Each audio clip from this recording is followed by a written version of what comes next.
বিসমিল্লাহির রহমানির রহিম। আলহামদুলিল্লাহি রাব্বিল আলামিন। আমরা আজকে যে আল কাউলুস সাদিদ থেকে যে বিষয়টি আলোচনা করব সেটি হচ্ছে সিফাতের বর্ণনা। আরবি হরফ যেগুলো বের হয় 29টি হরফ, সেগুলোর আলাদা মাখরাজ আছে এবং আলাদা সিফাত আছে। সিফাতের মাধ্যমেই মূলত আওয়াজের পার্থক্য হয়ে থাকে। সিফাত শব্দের শাব্দিক অর্থ হচ্ছে গুণ। এখানে সিফাত কী জিনিস বলা হয়েছে যে ইলমে তাজবিদের পরিভাষায় সিফাত বলতে এমন বিশেষ অবস্থাকে বলা হয় যাহা হরফকে তাহার মাখরাজ হইতে বাহির করার সময় সংযুক্ত হয়। মাখরাজ হইতে হরফটাকে উচ্চারণ করার সময় সিফাতটা সংযুক্ত হয়, সেটাই হচ্ছে মূলত সিফাত। সিফাতের অনেকগুলো সিফাত আছে, তার মধ্যে থেকে প্রসিদ্ধ সিফাত হচ্ছে 17টি। তার মধ্যে থেকে যেমন হাম, সিদ্ধ, খাওয়াত, এগুলো হচ্ছে সিফাত। আমরা 17টি সিফাত দেখবো ইনশাআল্লাহ তাআলা। প্রথমত এখানে চলে আসে সিফাতের উপকারিতা। সিফাত আসলে পড়লে বা সিফাত জানলে কী কী উপকার হয়, সিফাতের কাজ কী। সিফাতের প্রথম কাজ হচ্ছে বিভিন্ন যে মাখরাজ আছে, মাখরাজ থেকে হরফগুলিকে সঠিকভাবে উচ্চারণ করা। বিভিন্ন মাখরাজ থেকে হরফগুলিকে সঠিকভাবে উচ্চারণ করা হচ্ছে সিফাতের উপকারিতা। 2 নম্বর হচ্ছে হরফগুলির আওয়াজের মধ্যে পরস্পর পার্থক্য করা। যেমন একই মাখরাজ তাদাল ত একই মারাজি বারোগ্রাম পাকিস্তান অলিয়ালাম মত তার কিছু অংশ এখান থেকে তাদাল ত উচ্চারিত হয়। যেটা পার্থক্য বুঝতে হলে সিফাতের মাধ্যমে পার্থক্য বোঝা যায়। যেমন আদ আত, একটা ত আর একটা দাল আর একটা থা। তাহলে আমরা যদি মাখরাজ থেকে উচ্চারিত করতে চাই তাহলে উচ্চারণ একইভাবে হয়ে যাবে। এর জন্য সিফাতের প্রয়োজন। সিফাতের মাধ্যমে মূলত আওয়াজের মধ্যে পার্থক্য করা যায়। 2 নম্বর হচ্ছে সবল ও দুর্বল হরফ পরিচয় করা। সবল ও দুর্বল, কিছু হরফ আছে শক্তভাবে উচ্চারিত হয়, কিছু হরফ আছে একটু নরমভাবে উচ্চারিত হয়। এগুলি মূলত সবল ও দুর্বল হরফ। সিদ্ধাতের হরফ যেগুলো, যেমন এটা হামজা, এটা আজিদু, এটা হচ্ছে হামজা শক্তভাবে উচ্চারিত হবে। আবার নরম, যেমন সা, হামজার হরফ নরম, সা। এই যে কিছু হরফ আছে এগুলো নরম, জাল, জালিকা, এইভাবে কিছু নরম এবং কিছু শক্ত হরফ আছে। তাহলে এখন আসি আমরা সিফাতের প্রকার। সুপ্রসিদ্ধ অভিমত অনুসারে সিফাত হচ্ছে মোট 17 প্রকার। এই 17 প্রকার সিফাতকে আবার 2 ভাগে ভাগ করেছে, মুতাদাদ্দা, গায়রি মুতাদাদ্দা। এটা সিফাত 17টি হচ্ছে নাম, এটা খেয়াল করেন। জাহার, হামস, শিদ্দাত, রিখাওয়াত, ইস্তিআলা, ইস্তিফাল, ইতবাক, ইনফিতাহ, ইদলাক, ইসমাত, সাফির, কলকলা, লিন, ইনহিরাফ, তাকরীর, তাফাশি, ইস্তিতালাত। এই যে মূল 17টি সিফাত, এই 17টি হচ্ছে মূলত সিফাত। এগুলোর মাধ্যমে হরফের আওয়াজের মধ্যে পার্থক্য। এখানে একটা বিষয় খেয়াল করুন, তাওয়াসসুত নামে একটা সিফাত আছে, সেটার নাম এখানে উল্লেখ করা হয়নি। তাওয়াসসুত সিফাতকে রেখাওয়াতে অন্তর্ভুক্ত করা হয়েছে। সেটা হচ্ছে এটি আলাদা সিফাত, এটাকে রেখাওয়াতের সাথে মিলিয়ে নেওয়া হয়েছে। এর জন্য একটা এখানে দেওয়া হয়েছে 17 প্রকার। যদি তাওয়াসসুতকে আলাদা সিফাত ধরা হয় তাহলে সিফাত হবে মোট 18 প্রকার। মোট হবে 18 প্রকার। এখন দেখুন বলেছিলাম যে সিফাতকে 2 ভাগে ভাগ করেছে, মুতাদাদ্দা, গায়রি মুতাদাদ্দা। মুতাদাদ্দা হচ্ছে 5টি, বিপরীত 5টি, মোট হচ্ছে 10টি সিফাত। যেমন মুতাদাদ্দার 10টি সিফাত হচ্ছে এই যে একদম কাছাকাছি। মুতাদাদ্দার 10টি সিফাত হচ্ছে কাছাকাছি, একদম কাছাকাছি। আমরা দেখবো মুতাদাদ্দার 10টি সিফাত হচ্ছে একদম কাছাকাছি, প্রথম ধারাবাহিকভাবে প্রথম 10টি হচ্ছে মুতাদাদ্দা। জাহারের বিপরীতে হামস, হামসের বিপরীতে জাহার, সিদ্ধাতের বিপরীতে রেখাওয়াত, মা'আত তাওয়াসসুত, সিফাত ইস্তিআলার বিপরীতে ইস্তিফাল, ইতবাকের বিপরীতে ইনফিতাহ, ইজলাকের বিপরীতে ইসমাত। তাহলে যে হরফগুলি জেহেরে পাওয়া যাবে সেগুলো হামসে পাওয়া যাবে না, হামসে যেগুলো পাওয়া যাবে যেগুলো জেহেরে পাওয়া যাবে না। একটার বিপরীতে আরেকটা, একটা কন্ট্রাডিক্টিভ আরেকটা কন্ট্রাডিক্টিভ।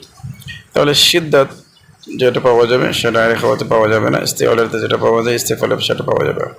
যে হরফগুলো একটাতে পাওয়া যাবে অন্যটা পাওয়া যাবে না, একটার বিপরীতে আরেকটা, একটার বিপরীতে আরেকটা। এখন খেয়াল করুন, গায়রি মুতাদাদ্দার সিফাত। গায়রি মুতাদাদ্দার সিফাত হচ্ছে মাত্র 7টি। সাফির, কলকলা, লিন, ইনহিরাফ, তাকরীর, তাফাশশি, ইস্তিতাল। এই যে সিফাতগুলো,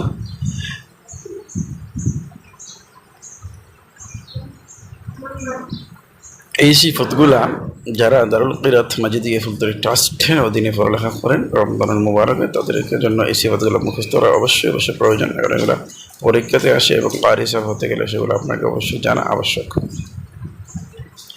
খেয়াল করুন, আমরা সিফাতের এরকম ধারাবাহিক আলোচনা শুরু করবো ইনশাআল্লাহ তাআলা।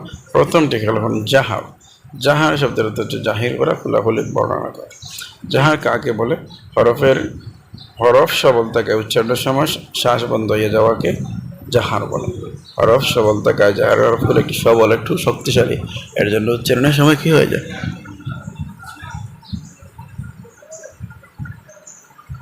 উচ্চারণের সময় শ্বাস বন্ধ হয়ে যাওয়াকে জাহার বলে। জাহার সিফাত বিশিষ্ট হরফগুলিকে মাজহুরা বলে। মাজহুরা, তাহলে হরফে মাজহুরা জাহার সিফাত বিশিষ্ট হরফকে কি বলে? মাজহুরা। তাহলে যদি বলা হয় হরফে মাজহুরা কতটি? হরফে মাজহুরা হচ্ছে 19টি। হরফে মাজহুরা হচ্ছে 19টি। এই 19টি হরফ ছাড়া বাকি সবগুলো হরফের নাম হচ্ছে হরফে মাহমুসা, মানে হচ্ছে হামসের হরফ। জেহেরের হরফকে কি বলে? হরফে মাজহুরা। এই 19টি হরফ জল্লা গাউরু বিদ ঈদ গাজা জন্দু মতে হয়। এই যে দেখেন এখানে একসাথে মিলিয়ে দিয়েছে, জল্লা গাউরু বিদ ঈদ গাজা জন্দু মতে একসাথে মিলিয়ে দিয়েছে। ঠিক আছে, হ্যাঁ। তারপরে খেয়াল করুন হামস যে শব্দটা তুলে পাতলা আওয়াজ বা ক্ষীণধ্বনি। হরফ উচ্চারণ করার সময় শ্বাস জারি থাকাকে হামস বলে। মহারাজের উপর হরফে নির্ভর দুর্বল থাকে, হরফ উচ্চারণের সময় শ্বাস অব্যাহত থাকে, সেটাকে কি বলে? হামস বলে। যেমন আত, আউজ, আফ, আক, এইরকম যে হামসের যে হরফ 10টি আছে, এই 10টি হরফ যখন সাকিন হবে তখন এইগুলোর থেকে পাতলা বাতাস বের হবে। হামসের হরফ হচ্ছে মোট 10টি। হাসাহু শাখসুন ফাসাকাত। এই খেয়াল করুন, হা সা শিন সাদ, খা সাদ, ফা সিন কাফ তা। হাসাহু শাখসুন ফাসাকাত। এইগুলো হচ্ছে হামসের হরফ হচ্ছে মোট 10টি। হাসাহু শাখসুন ফাসাকাত। এই 10টি হরফ যখন সাকিন হবে তখন তার থেকে পাতলা বাতাস বের হবে। আহ, আস, আশ, আহ, আস, আফ, আস, আক, আত, রাবা, আমরা বলি না আত, রাবা, এইরকম পাতলা। তাব্বাত, পাতলা বাতাস বের হবে। এগুলোকে কি বলে? হামস বলে। এখন আমরা দেখবো সিদ্ধাত শব্দের হচ্ছে কওয়াত বা সবলতা। তাহলে পরিবেশে কাকে বলে? মহারাজের উপর হরফগুলো নির্ভর পূর্ণ মাত্রায় তাকায় উচ্চারণের সময় আওয়াজ থামিয়ে যাওয়াকে কি বলে? সিদ্ধাত বলে। আওয়াজ থামিয়ে যাওয়াকে কি বলে? সিদ্ধাত বলে। সিদ্ধাতের হরফ হচ্ছে মোট 8টি। আজিদু, কত্তু, বাকাত। তাহলে এই 8টি হরফকে কি বলে? হরফে শাদীদা।